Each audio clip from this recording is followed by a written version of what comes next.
Born in Hawaii, 1966, he's an American war veteran who served in Kuwait, Bosnia, and Iraq. Now he's the host of Dark Secret Plays. When you have questions about the military and want smart, smarmy answers, you want Bryan Suits.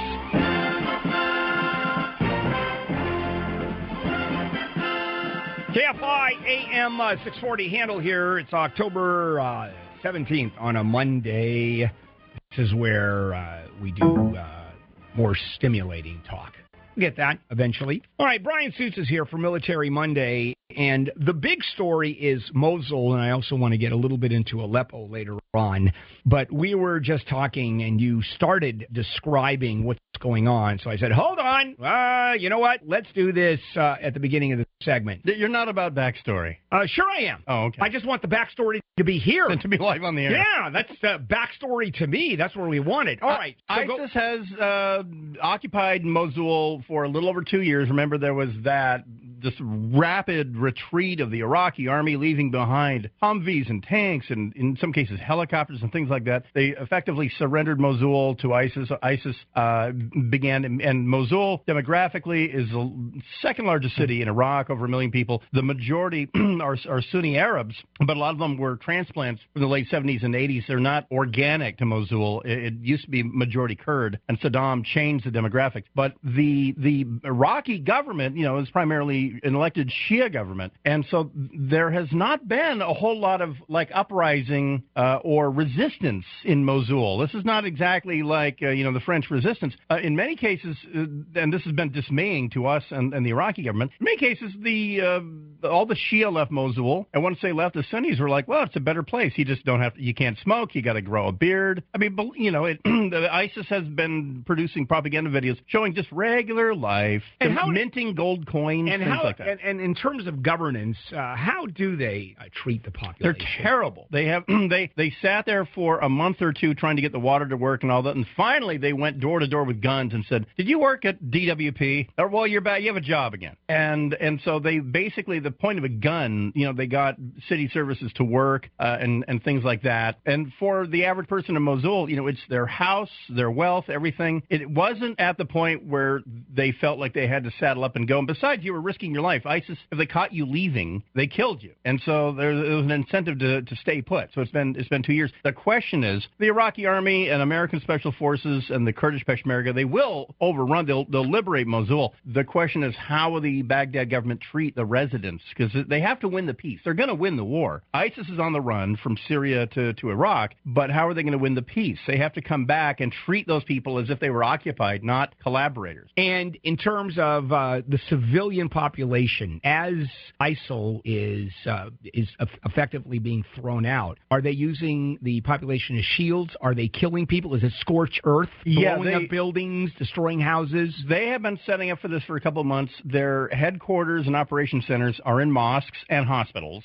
There are loads and loads of sources in Mosul. They never shut off the cell service because that's how ISIS talks. So we get all kinds of literally real-time updates, and they began reporting over 3 weeks ago that ISIS were moving headquarters and barracks and ammunition into hospitals and mosques because they know that with American air support and Americans on the ground, we're not going to bomb a mosque or a hospital unless hostile acts are coming from it. I think that this is well known by the Iraqi government, and they're going to greenlight that. They're going to say, you know what, you got to break a few eggs to make an omelet, and since we're authorizing it, we're not going to go crazy. I know that if I did it, I would have been in jail as a fire support officer. So as they move their ammunition and headquarters into mosques and even more problematic into hospitals. And churches, by the way. Lots of churches in Mosul. And keep the civilian victims, patients, for example, in the hospitals. Do we leave that alone because we're not going to have, quote, collateral damage? We would. The Iraqis are going to bomb it.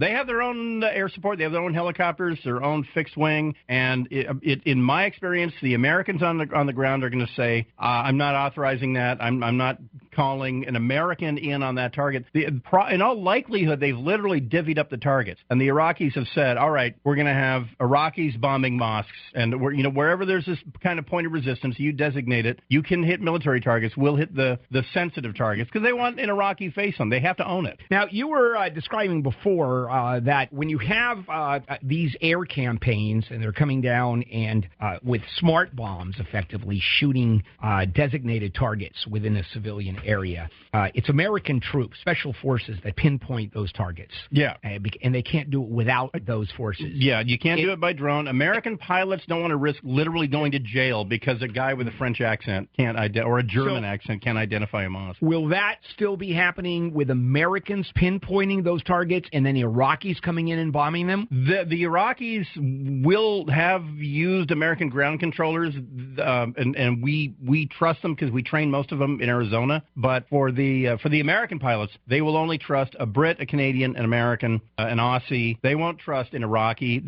They won't trust, even though we trained the Kurds to give us targets. We still need an American eyeballs on that. American pilots just don't do that just because, not just the negative publicity, but it's the end of your career and it's the wrong thing. Is there animosity between American forces and the Iraqi forces? Do they feel like poor stepsisters, second-class citizens? No, they're really remarkably better equipped now than they were, for instance, in 2005 or 2004 in Fallujah. Well, they were no part of the operation in Fallujah. The Kurds were. They're far more capable now, and also then they have these really undisciplined, scary militia units that the Iranians are funding called the PMU, and these are basically street thugs that were given a four-door Toyota pickup and AK-47s, and they barely listen to orders. It's like Mad Max. They're just bombing around in American armored vehicles, and the Iranians control them. And they're kind of like the shock troops. They began infiltrating Mosul the last couple of days as civilians, and then supposedly last night the Iraqi prime minister, they played the national anthem. He came on TV and he said the liberation of Mosul's happened, and our civilian guerrillas are rising up right now. And supposedly these undisciplined thugs were in the middle of Mosul, and they began assassinating ISIS guys. All right, we're going to take a break. Oh, before we do, and come back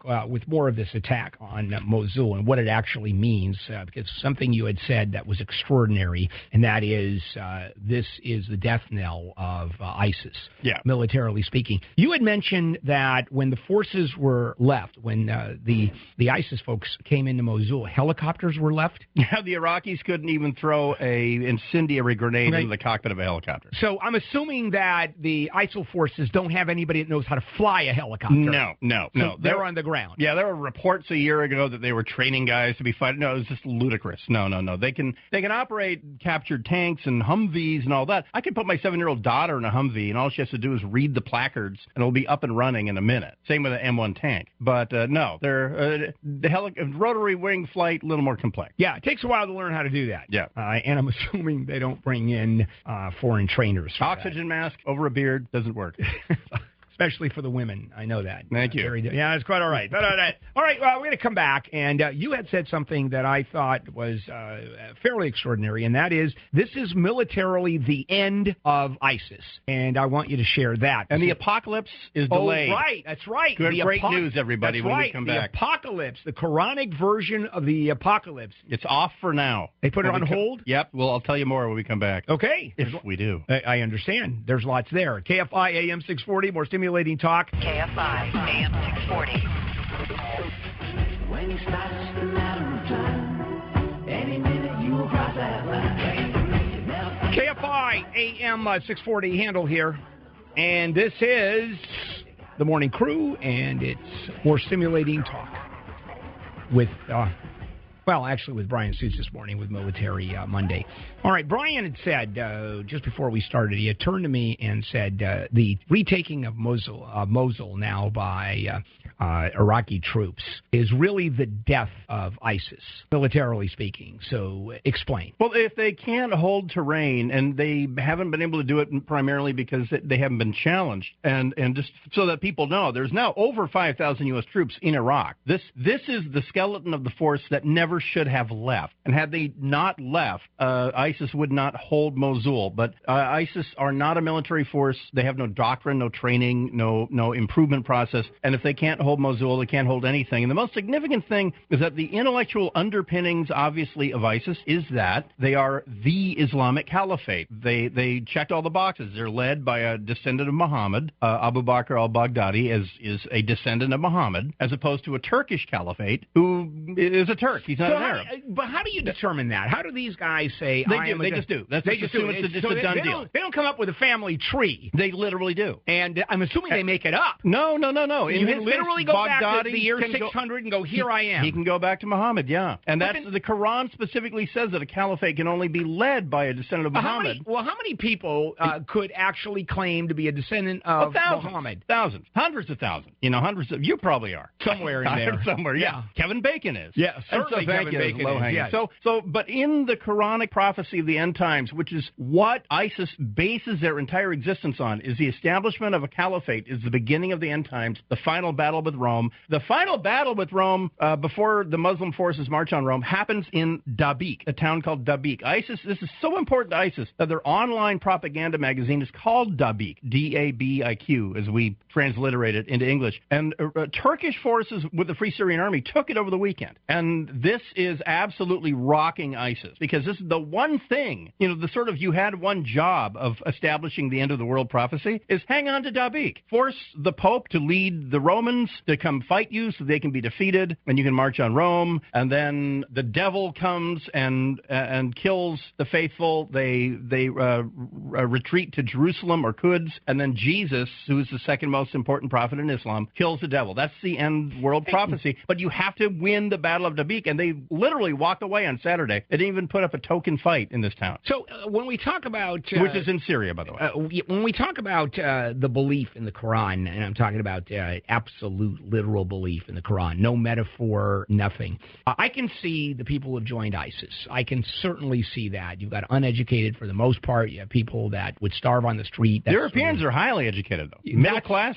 That's what I was going to ask guys. you. How do educated Arabs, Syrians, for example, how does an educated banker, management, doctor believe this crap? And they do, right? Same way Tom Cruise believes that 40,000 souls blew out of a volcano and that that 707 dropped. If you're a Scientologist, whatever's motivating you to believe in that balloon juice, I'm not religious, and I have an aunt that literally believes in Noah's Ark. Then the literal truth of Noah, it's not a metaphor. It really happened. You can't reason with her. But most people... And that's the difference between faith and science. No, I understand. But most people in the Western world think that that's complete crapola. Yeah. Most people in the Arab world, for example, Pew did polls in the Arab world where the vast majority, and I'm talking about highly educated people, think that 9/11 happened as a result of the United States and Israel, the CIA, bringing down the towers to begin the fight against Islam. Yeah, the rumor culture is huge in the Arab Middle East, and it becomes the truth.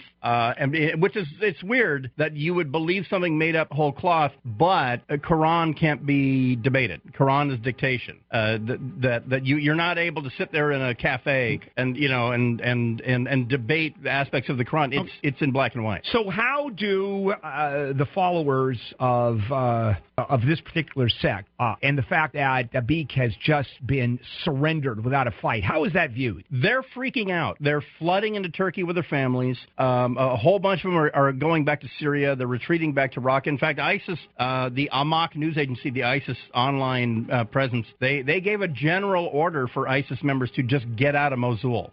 Leave with your families. Leave with whatever you got. If it rolls, drive it. Right. Come back to Syria. And by the way, they're signing their death warrant. They're going to be slaughtered in the desert, and it can't happen to nicer guys. You got it. All right. Thank you, sir. You're filling in for Megan McCain today, 3 to 6 on America Now. You can hear it on